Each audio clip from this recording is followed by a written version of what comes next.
A lot of guys on the shop floor always ask me, what is it going to take to become a CNC programmer? What course do I take, or what book do I buy, or what video do I watch? And I always tell them, look here, you already work in a machine shop, and so you can be paying attention to how a part is processed. You can see the tools that are being used. You can see the origin of the part. Why is it on the left far side, or why is it in the center of the part? How is the engineer holding the part on side 1, side 2, side 3? See if that makes sense to you, okay? So you can learn a lot just by observing the processes that you're working on the shop floor, and then you can ask a lot of questions.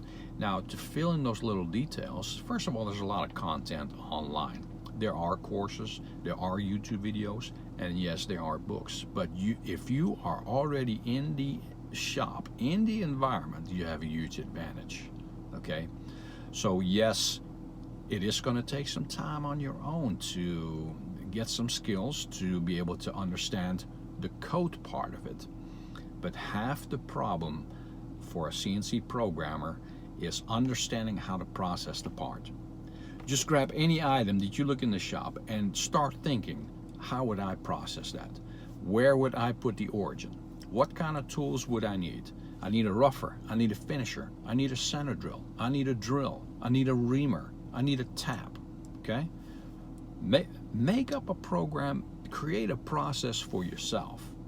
Do that often. The more you do that, that's the type of training that you really need, okay? Visualizing that process, because that's where it starts with a programmer. He has to, first of all, visualize the process.